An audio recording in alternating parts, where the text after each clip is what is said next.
السلام علیکم عزیز طلباء و طالبات، سامعین و ناظرین۔ آج ہم فیض احمد فیض کا دوسرا مجموعہ کلام زندہ نامہ کے متعلق معلومات حاصل کریں گے۔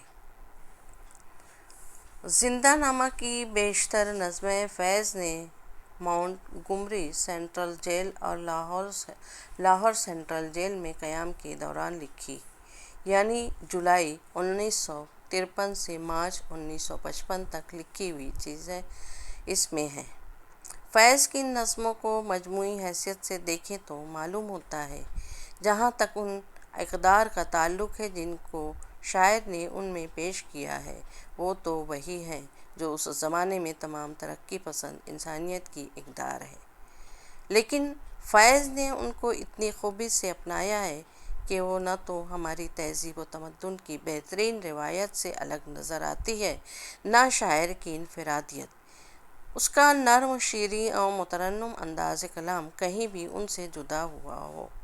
اس کے متحرک اور دوران اشعاروں میں ہمارے وطن کے پھولوں کی خوشبو ہے۔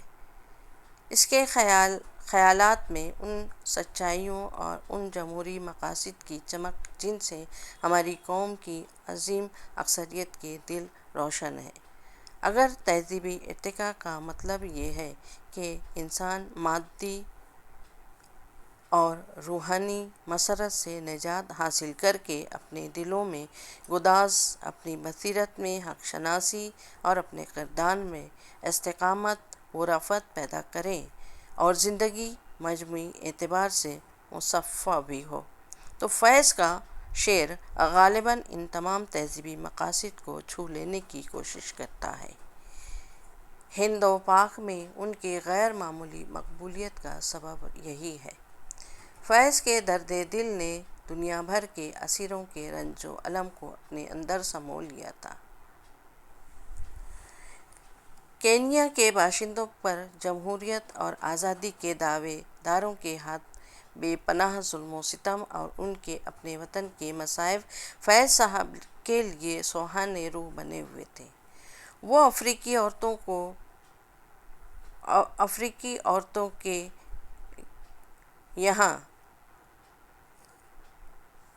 کارہائے نمایاں سے خاص طور پر متاثر تھے۔ ان کی نظمیں آ جاؤ افریقن اس کی مظہر ہے۔ زندہ نامہ کی دوسری اہم نظم جو تاریک راہوں میں مارے گئے روزبرگ جوڑے کی بے مثال قربانی سے متاثر ہو کر لکھی گئی ہے۔ یہاں وہ مرتے دم تک انسانیت کے مستقبل، انقلاب یا محبت یا ان سب کے ساتھ اپنی وفاداری جتلاتے رہتے ہیں۔ اس نظم کی افاقیت عجیب و غریب ہے۔ اس نے صدیوں کو پاٹ پر ہر زمانے اور ہزاروں میل کی مسافت طے کر کے ہر ملک کے شہیدوں کو ایک صف میں کھڑا کر دیا ہے۔ یہ نظم کربلا، پلاسی، سرنگا پٹم، جھانسی، جلیان والا، اسٹالن گراڈ، مالایا، کینیا، کوریا، تلنگانہ سے بھی متعلق معلومات ہوتی ہے۔ سب ایک ہی جان فروز نعرے دہراتے ہوئے سنائی دیتے ہیں: تیرے کوچے سے چن کر ہمارے علم اور نکلیں گے عشاق کے قافلے، جن کی راہیں طلب سے ہمارے قدم مختصر کر چلے درد کے فاصلے۔ ایرانی محبان وطن کو جیل میں گولی کا نشانہ بنانے کی مفصل رویداد امریکی رسالہ ٹائم میں آئی 7 قتل گاہ میں لی گئی تصویر بھی تھی۔ حافظ و سعدی کے وطن سے فیض کو خاص محبت تھی۔ کئی دن مضطرب رہے، ان کا اضطراب آخری رات کی شکل میں نمودار ہوا۔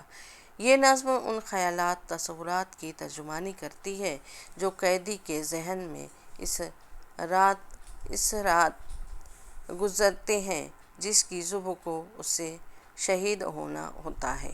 انسانیت کی راہ میں بہے ہوئے خون کی کرشمہ سازی سازیاں دیکھیے، شہدا کہاں کہاں اور کس کس رنگ میں نئے روپ دھار لیتے ہیں۔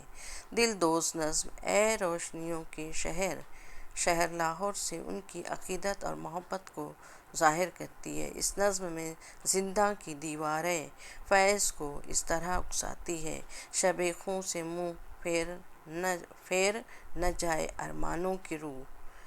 خیر ہو تیری لیلاؤں کی ان سب سے کہہ دو، آج کی شب جب دیے جلائیں اونچی رکھیں لو۔ زنداں نامہ کی جان دو نظمیں ہیں، ایک دریچہ اور دوسری ہم جو تاریک راہوں میں مارے گئے۔ دریچہ میں زنداں کی سلاخوں سے فیض نے سلیب کا استعارہ اخذ کیا ہے۔ حسن، نیکی، تہذیب انسانیت کا دور حاضر کے مجرمانہ ذہنیت کے ہاتھوں روز سلیب پر چڑھایا جانا اور انسانیت کا ان زخموں کے باوجود زندہ و تابندہ رہنا اس نظم میں بڑی خوبصورتی اور بلاغت کے ساتھ بیان ہوا ہے۔ گڑی ہوئی کتنی سلیبیں میرے دریچے میں، ہر ایک اپنے مسیحا کے خون کا رنگ لیے، ہر ایک وصل خداوند کی امنگ لیے۔ زنداں نامہ کی غزلیں دستِ صبا کی طرح بھرپور وار نہیں ہیں، لیکن پھر بھی ان غزلوں میں اس قسم کے اشعار ملتے ہیں۔ انہی کے فیض سے بازار عقل روشن ہے، جو گاہ گاہ جنوں اختیار کرتے رہے۔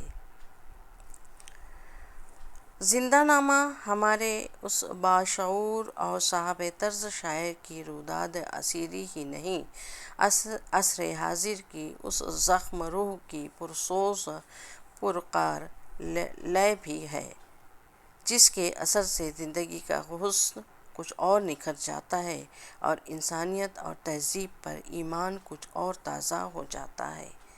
اس طریقے سے آج کا یہ موضوع فیض احمد فیض کا زنداں نامہ اس تبصرے کا اختتام ہوتا ہے۔